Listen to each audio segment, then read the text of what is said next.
संसार बंधनाच्या असणाऱ्या या सगळ्या मुळा तोडण्याकरता सुद्धा लागणारा एक अद्वितीय ग्रंथ आहे, त्या तो ग्रंथ आहे श्रीमद्देवी भागवत.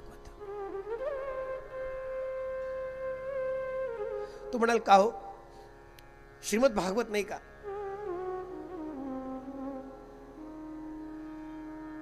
रामचरितमानस ग्रंथ आहे, आता आता ऐकलेलं आहे किंवा आता आता आम्ही सगळेच्या सगळेजण ऐकतो. शिवपुराण नाही का? ग्रंथ सर्वच आहेत, ग्रंथ सर्वच आहेत. पण एक गोष्ट लक्षात घ्या, सर्व ग्रंथांचं वैशिष्ट्य आपापल्या पद्धतीने अत्यंत वेगळ्या पद्धतीचं. श्रीमद भागवतामध्ये स्वतः शौनकादी ऋषी मुनींनी स्वतः मिळून एक अत्यंत गोष्ट महत्वाची विचारली. ज्ञानभक्ती यामध्ये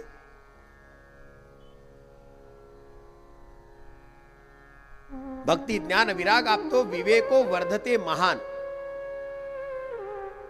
जी साधनं केली जातात त्या सर्व साधनांमध्ये ज्ञानाचं साधन केलं असेल, भक्तीचं साधन केलं असेल, वैराग्याचं साधन केलं असेल, या सर्व साधनांमध्ये विवेक कसा जागृत होईल कृपा करून सांगा.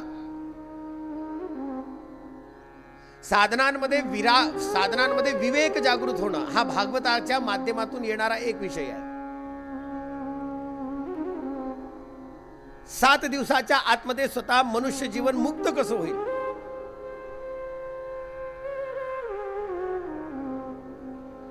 हा सांगणारा विषय स्वतः या ठिकाणी श्रीमद भागवत आहे.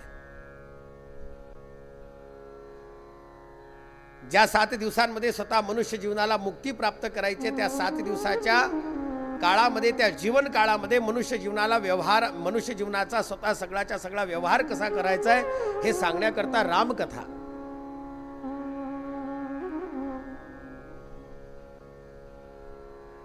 आणि ती सगळीच्या सगळी जीवन साधना करताना जे जे काही साधन केलेलं आहे ते सगळे साधन कसे शुद्ध करायचे, त्या साधनांची शुद्धी सांगणारा ग्रंथ म्हणजे शिवमहापुराण.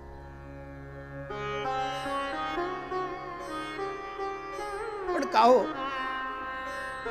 हे जर का स्वतः या पद्धतीचे सगळेच्या सगळे विषय आहे, तर मग एक गोष्ट अशी आहे की श्रीमद्देवी भागवतासारखा ग्रंथ या ठिकाणी अशा पद्धतीचं काय आहे वर्णन, किम तृषम तत्पुराणम ही विदित श्रवणेम च काहा.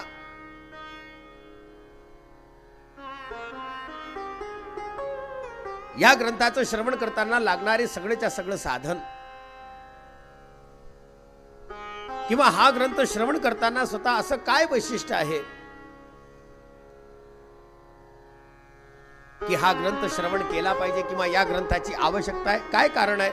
एक कारण आहे लौकिक जीवनाची सुद्धा प्राप्ती आणि अलौकिक जीवनाची सुद्धा प्राप्ती. पण ही अलौकिक आणि लौकिक जीवनाच्या प्राप्तीमध्ये किंवा त्या साधनांची सिद्धी करण्याकरता सुद्धा महत्वाचं लागतं ते काय की जे काही साधन केलेलं आहे त्या साधनाकरता जास्त मनाला, जास्त शरीराला ताण देण्याची गरज नाही. श्रीमद्देवी भागवत त्याच्या पुढे जाते, अनायासेन प्राप्ती. अनायास, ते अनायास सुद्धा व्हावं.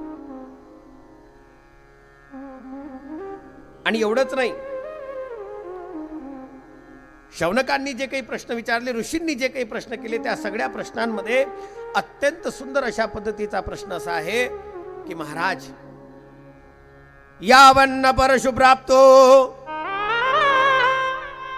मनुष्य जीवनाचं पशुत्व शेष जाऊन स्वतः त्याच्यामध्ये परमेश्वरत्व यावं याच्याकरता लागणारं त्याच्या साधनाचं जे जे काही शक्ती सामर्थ्य आहे ते शक्ती सामर्थ्य ज्या एका ग्रंथामध्ये येत असेल, कृपा करून तो ग्रंथ आम्हाला सांगा.